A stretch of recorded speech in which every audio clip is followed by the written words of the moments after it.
Hey guys, welcome back to my channel. So One Day Savings had contacted me again and asked me if I'd be interested in trying some more of their molds. So of course I said yes, I would love to.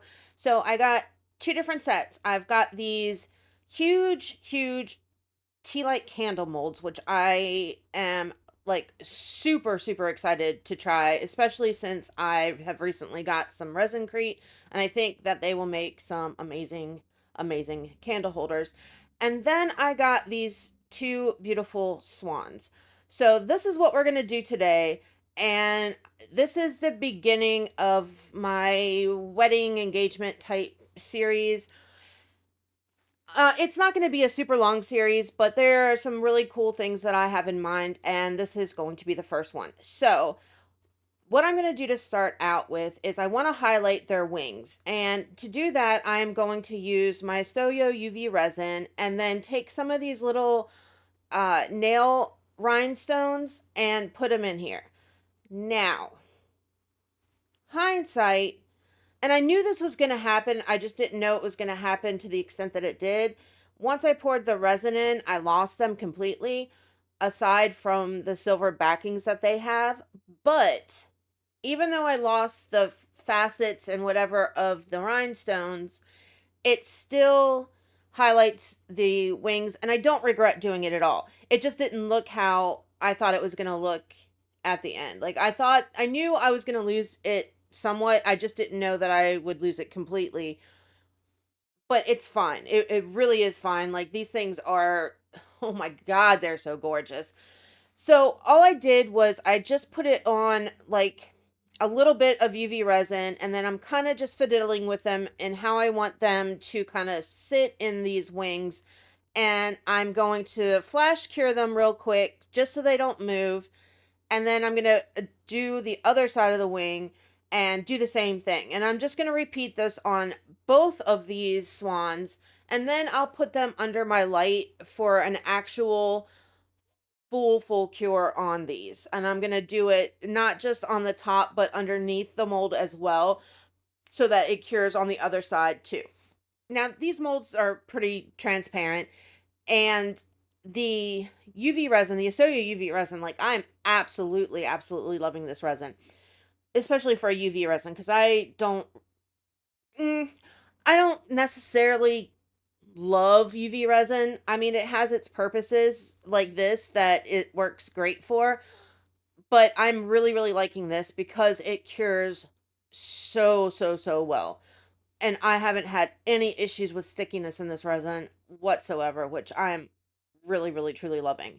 These swans are going to be made in kind of three steps because I want there to be a lot of depth in them. I don't want them to be very, like, I just don't want them to be plain and boring. I want them to have that wow factor, and I think they definitely come out having that. All right, so finishing up this, now we're done. Now it's time for the first layer of resin to go in. Now, I wasn't sure, especially, I mean, these molds, they look huge, but they're skinny, and I didn't really know how much is gonna fit in them, especially since I'm doing it in three separate pours. So I just made up about 8 ounces of my Nick Pro Crystal Clear Finish resin, and I'm adding some of my Super Sparkle from Rolio in there to give it some shimmer. I don't want a lot, I don't want it overpowering, but I do want that shimmer in this layer because I want it to stand out. And I'm just kind of really lightly, like I'm not putting a lot in here at all. It's barely enough just to cover the bottom of this mold. The reason I'm doing this is because I'm going to be putting some rose petals in this first layer. And I don't want them to float. I want them in the foreground of this piece because, like I said, it's going to be three different layers of resin, three different pours. So there's going to be three different kind of sets of stuff that's going in here that I need to fit in. So this has to be just enough to cover, which, I made up more resin than I needed, and it's fine. It is what it is. I will just use it for something else like I do. And yeah. So pretty much got it where I want it. Now I'm just making sure that I have no bubbles at all in my 90-degree corners, hitting it with my heat gun to pop any bubbles from mixing it. And because it's been really cold here, well, it was really cold when I was making this, so my resin has bubbles in it because of how cold it is, and I didn't warm it up first. All right, now to decide which petals I want to use, and I kind of want them to be as close to matching as possible as far as to how much I'm putting in and where I'm putting them at so that they look cohesive and they flow together and it doesn't look like two separate pieces. Like I know resin is resin and it does as it chooses, but on my end I want it to be as close as I can. So I'm picking out the prettiest rose petals that I have, the flattest ones that I have that will fit in the areas that I want them to go in, so I have less opportunity for bubbles to get in. Like the one piece that I put in, that smaller swan, it's kind of a curled up piece. And in doing that, there's a chance that I'm going to get bubbles later on. I don't, but there's that chance that they would come because of it there being the inside. And I'm dipping both sides of these petals into the resin before I lay them down and kind of just push it down towards the bottom to submerge it into the resin. All right, now on to the baby's breath. Now, this is the same baby's breath that I used in that heart frame mold. It's stuff that I dried from flowers that my husband had purchased for me. And I'm just kind of putting them in, just dropping them. I'm not worried about pushing them into the resin at this moment. I just kind of want to have them put where I think that they should go. And I'm going to do the same with the bigger swan and kind of put them again in the same areas. And then after I'm done kind of placing them where I want them to go, I'm just going to take my silicone tool and I am going to push them down into the resin.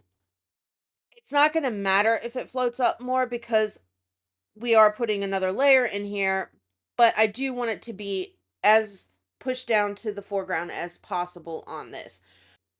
All right, while I finish this, a huge shout out to my very first channel member, Kira. I'm super, super excited that you joined my membership and looking forward to some awesome stuff that we can kind of collaborate on together. Really excited about that. Okay, now back to the video. Here we are 24 hours later. This first level is, or first layer, I don't know why I keep saying level, is fully cured. And now we're going to start with the second part. So what I'm going to do is I'm again mixed up some of my Nick Pro resin and I divided it into two different cups. One, I'm putting a piece of foil in and just mixing it up to break it up into smaller pieces. And we're going to start with going with a thin layer of clear resin, just like we did on that first layer, to set the leaves in and the other stuff. Now, this mold isn't super deep, so all of my layers do have to be super, super thin, especially for what I plan on doing with the next layer. I need as much room as possible. So I need to make sure that anything that I put into this layer isn't going to go too high. The last layer that I'm putting on will be my color layer, and I'm adding lights into it. So I've got to be able to get all of that in there and cover up any wiring. So I got to make sure that I have the space for it. So I hit it with my heat gun real quick because I need to get rid of any bubbles from my resin being cold and from mixing it, because we all know I mix way too fast. Spreading it out just to make sure that it is all coated completely, and getting rid of just whatever little bit of resin I have left. Okay, as soon as this is done, I'm going to hit it one more time with my heat gun just to make sure that there's no bubbles. And it's going to also help kind of thin the resin out some too, since it is thick because it's cold. Now it's time for the leaves. And I want to try and find some that are the right size. Like I don't want to have to break it up into pieces if I don't necessarily have to. So I'm looking for the best ones that I have, the prettiest ones and the ones that are closest to the size that I need without breaking them up. And then I'm just going to place it in there carefully so that it kind of sits the way I want it to. Now, the leaves are obviously wider than what my mold is. So they're not going to go in there completely flat, but that's okay. I'm just going to kind of take my tweezers and push it down into the resin, and then the parts, the little bits that are kind of up over top of where the wings are in the mold, I'll cut those off later on just to get them out of there so they're not in the way and in that area. But I don't necessarily mind if it's kind of wrapping up a tiny bit on the side of the mold, because it's going to add to that illusion. It's going to add to that 3D-ness and give it more dimension. Now, this one was way, way too big, so I did have to cut it up. And then I'm just going to take the little pieces that I got left and kind of stick them in the smaller areas of the mold where I'm not going to be able to get an actual like full-size leaf, just to kind of fill up those areas with the green of the leaves. Now, are you going to be able to see them like super crazy like you are the rose petals? No, because the rose petals are the foreground, but it will add to the depth of it because you will see them behind it. Like this piece is, oh, it's so gorgeous, guys. I can't wait for you to see the finished product. I really can't. Oh, I'm so excited. Sorry. All right, back to the video again. All right, so here we are. And again, I'm putting them in the same direction as the other one so that when I demold this, everything is flowing the same way, right? For this other one, I do have to cut this leaf because it's way too long, but that's okay because the way it kind of worked out, just the way that it kind of like rises up over the swan's body, I was able to kind of make it just kind of turn to go with that, the shape and the flow of the body into the neck, which I think turned out pretty cool. And it kind of, because of how I layered it on there, it just looks like it's one piece just kind of curling up that way. It turns out really cool, and I'm super happy with it. I honestly, before the last couple of videos, I haven't really worked with flowers very much because the first couple of times that I did was just terrible, and I got like way, way too many stupid bubbles in it, and it kind of put me off from using them for the longest time. But I've had much better luck with it recently. I guess just from learning over the past several months, and yeah, I really like working with them now to an extent anyway. Okay, onto these rocks. Again, this is just going to add two things. It's going to add a little bit more weight to it, and it's also going to add some more dimension to it. Now, you're not going to be able to clearly see them, but they will distort the way that the resin looks.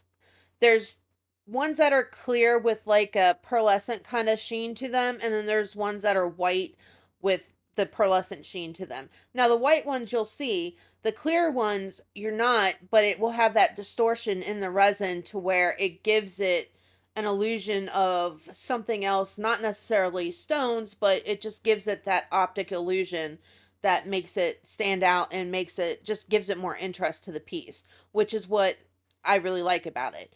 Putting them in the same areas, and then I'm just kind of taking my silicone tool and pushing them down into the resin, spreading them out so that they're not all clumped up in one area, and making it so that if I have big pieces that they're going to be low enough because I can't have them going up really high.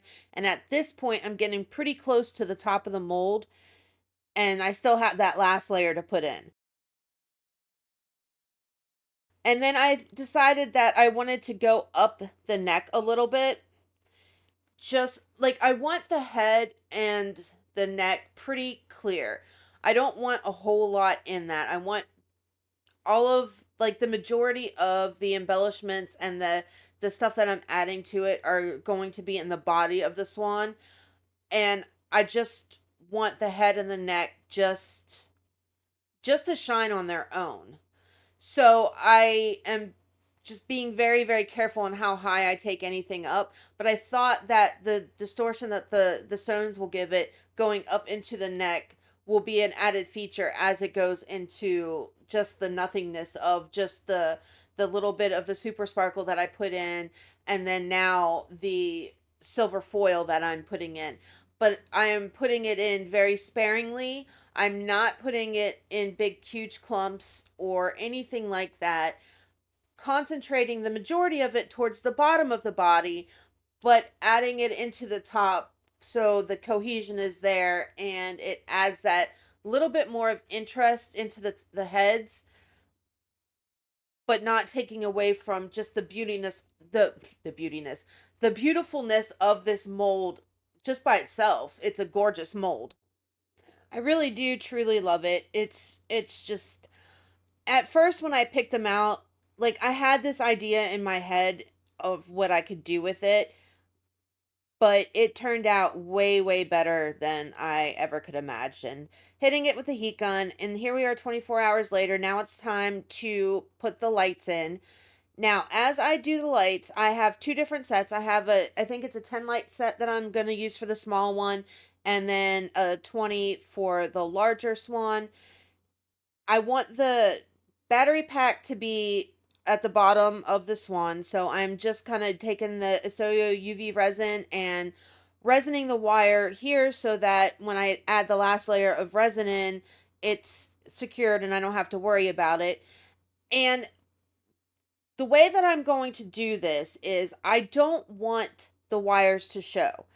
Like, I'm going to try to hide them as much as possible. So, when I am using the UV resin, for the most part, I am resining where the lights are. And the reason this is because I want the lights, obviously, we need the lighting to come through because that's the whole purpose of it, and I don't want it to be covered in the white. But if I glue down or if I resin down the wires, then the wires are for sure going to show. But if they're coming up a little bit, then when I pour that last layer of white resin in here, it'll hide it because it'll go underneath the wires. So as long as the wires aren't going up higher than my mold and I can kind of control them, I'm just going to kind of let them float, if that makes sense. This way I can hide as much of it as possible. Now, there are a few spots where I did have to kind of tack that wiring down because of just where it was and how it was popping up too high. And it's fine because the majority of it will be hidden. At least that's what I hope for anyway. That's the whole reason. Now, I am kind of, it may look like I'm haphazardly going around here, but I'm trying to make it so that because all this space in between the wires, and I don't want to clump up the wiring because then that's more if I clumped it up and I kind of bunched it all together, then I'd have to tack it down and then you would for sure see it. But if I can kind of spread it out, then I don't have to tack it down except for where the lights are, and I can make the lighting go throughout the entire piece so that the whole thing is lit up and not just certain spots of it. So that's why I kind of did it how I did it and wrapping it around here and there and wherever, and it may look like I didn't have any kind of purpose behind what I was doing, but I promise you I did. Doing the same thing with the big swan, and this one was a little bit more because even though, like, I mean, the mold is quite it's, a big enough difference that I definitely needed a bigger set, but maybe like five more lights. And I guess I could have cut it off if I really wanted to or thought about it at the time, but I didn't on both ends. I didn't think about it and I don't want to cut it off. Like, I'll just use them. And I can hide the wiring enough behind all of the rose petals and the leaves down at the bottom that you wouldn't be able to see it. And it just has a little bit more light to it. This was super easy to do. I only had to hit it for a few seconds each time with my UV torch. And that was it. And then we're going to move to adding the last layer of resin so that we can demold this and see how it comes out. Okay, done with this.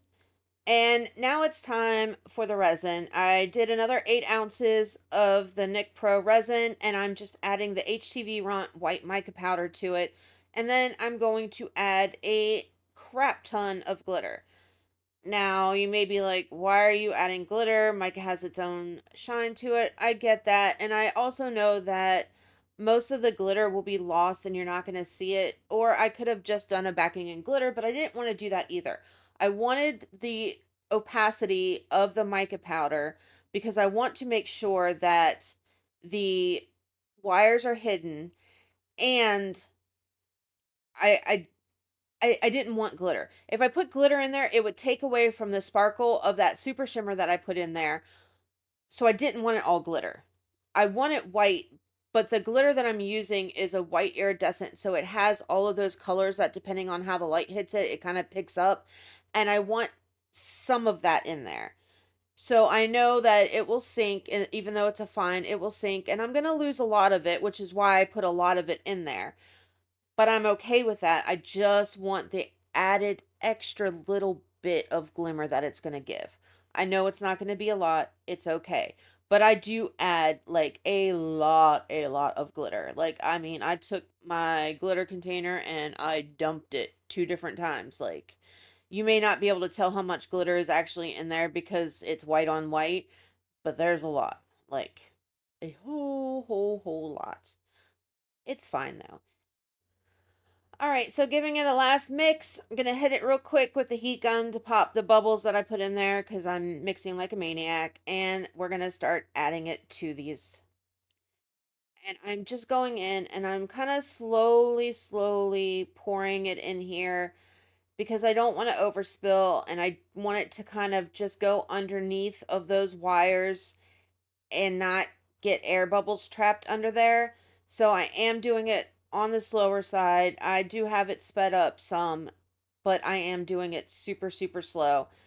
And then I'm going to take my silicone tool and I'm kind of going to go around the corners. I've got to be careful because I don't want to knock any of the wires loose, and just kind of where the wires are, just kind of fiddle with it a little bit and then just top it off.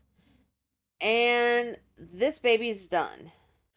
I'm going to hit it real quick with my heat gun and then let this baby cure and he's good to go. And then on to the big one. I guess technically this one would be a she, but it's fine. Doing the same thing, going over it super slow, pouring that resin in, letting it kind of flow where it needs to go into all those, underneath all those wires and into all of the little areas of this mold, filling her up. And then I'm going to do the same thing I did with the first one, and I'm going to go over it with my dotting tool and just make sure that there's no bubbles trapped anywhere. Hit it with my heat gun, and then we're done with this. We wait for it to cure and see how it turns out. Fingers crossed. Well, I don't need to cross my fingers. I've already seen it. I've already made mention to how great it turns out. So, yeah. Just gonna top her off. And here we are. Well, almost 24 hours later. And it's time to demold these babies. Now, demolding them, it wasn't hard. I'm making it look a lot harder than it was. I I don't know. I was kind of worried. I didn't want to hold the bottom because of the little battery pack down there and kind of, end up snapping it off or pulling it away from the wires. And then there's the kind of worry because the neck is so thin that if I grabbed it too hard, it would break or snap off or whatever. It obviously none of those things happened, but I was kind of semi worried that it would happen. So just taking it out, and then I'm going to make you wait until I take the big one out before I reveal it. Doing the same thing with this guy.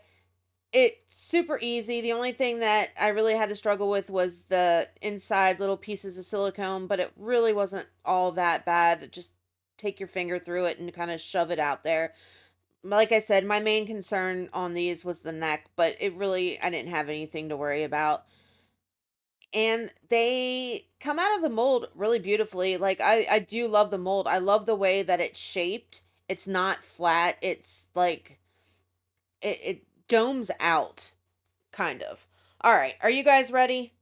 I'm gonna pick at them for a second to get all the little bits and pieces of resin on there. Okay, are you ready? I'm ready. I can't wait. And look how gorgeous it is. Oh my god, it's so beautiful. Look at that. Just gorgeous, gorgeous, gorgeous. Now, I don't know if you can see right now what I was talking about the rhinestones and how I completely lost them in there, but the silver going around it still adds to those. Like, I don't think that even though I lost it, I don't think I lost any added value to it at all. It's still just as beautiful. and how they lit up. It gorgeous. Absolutely gorgeous. All right, guys, that's a wrap on this one. Like, subscribe, share, all that good stuff. I will see you guys on Tuesday for the next one. Love ya. Bye.